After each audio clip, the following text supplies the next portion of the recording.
Kanthapuram A P Aboobacker Musliyar നയിക്കുന്ന കേരള യാത്രയ്ക്ക് അല്പസമയത്തിനകം ഉള്ളാളിൽ തുടക്കമാകും. കേരള മുസ്ലിം ജമാഅത്തിന്റെ നേതൃത്വത്തിൽ മനുഷ്യർക്കൊപ്പം എന്ന പ്രമേയത്തിലാണ് കേരള യാത്ര. ഉള്ളാൾ ദർഗയിൽ ഇ സുലൈമാൻ മുസ്ലിയാരും കുമ്പോൾ കെ എസ് ആറ്റക്കോയ തങ്ങളും ചേർന്ന് കാന്തപുരം എ പി അബൂബക്കർ മുസ്ലിയാർക്ക് പതാക കൈമാറും.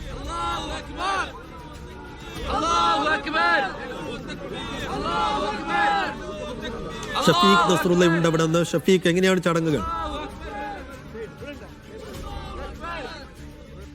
കാന്തപുരം എ പി അബൂബക്കർ മുസ്ലിയാർ നയിക്കുന്ന കേരള യാത്രക്ക് ഇന്ന് അല്പസമയത്തിനുള്ളിൽ ഉള്ളാളിൽ വെച്ച് ആരംഭിക്കും. ഉള്ളാളിൽ അല്പസമയം മുൻപാണ് കാന്തപുരം എ പി അബൂബക്കർ മുസ്ലിയാർ എത്തിയത്. ഇപ്പോൾ നമ്മോട് സംഘാടകർ സംസാരിക്കുന്നു.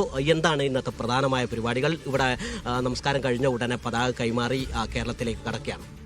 മനുഷ്യർക്കൊപ്പം എന്ന പ്രമേയം അവതരിപ്പിച്ചുകൊണ്ട് ഇന്നു മുതൽ 16-ാം തീയതി വരെ നടക്കുന്ന കേരള യാത്ര മഹാനായ Indian grand Mufti Kanthapuram A P Aboobacker Musliyar നയിക്കുന്ന യാത്ര ഉള്ളാൾ ദർഗാ ദിയാറത്തോടെ പതാക കൈമാറ്റം നടക്കുകയാണ്. ഇവിടുന്ന് നേതാക്കളും പ്രവർത്തകരും തലപ്പാടിയിലെത്തി അവിടുന്ന് ജില്ലാ അതിർത്തിയിൽ കാസർഗോഡിലെ നേതാക്കൾ സ്വീകരിക്കുന്നു. അവിടുന്ന് നിരവധി വാഹനങ്ങളുടെ അകമ്പടിയോടുകൂടി ചെർക്കള ഉദ്ഘാടന സമ്മേളന നഗരിയായ നൂറുൽമ എം.എ. ഉസ്താദ് നഗറിൽ വെച്ച് ഔപചാരികമായ ഉദ്ഘാടന സമ്മേളനം നടക്കുകയാണ്. വിവിധ ജില്ലകളിൽ നടക്കുന്ന സ്വീകരണ സമ്മേളനങ്ങൾക്ക് ശേഷം 16-ാം തീയതി തിരുവനന്തപുരത്ത് സമാപിക്കും.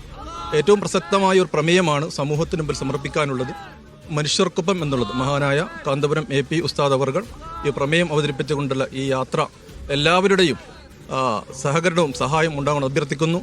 മനുഷ്യ മനസ്സുകളെ കോർത്തിണക്കുക എന്ന പ്രമേയം അവതരിപ്പിച്ചുകൊണ്ട് നേരത്തെ നടത്തിയ ആ യാത്രയോട് അനുബന്ധമായി തന്നെ വലിയൊരു യാത്രയാണ് കാന്തപുരം ഉസ്താദ് ലക്ഷ്യമിടുന്നത്.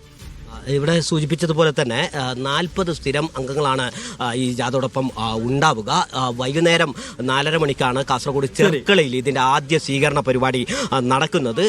സ്വീകരണ പരിപാടി ഇന്ന് കഴിഞ്ഞതിനു ശേഷം പയ്യന്നൂരിൽ നാളെയാണ് കാസർഗോഡ് വിശദാംശങ്ങൾ നൽകിയത്.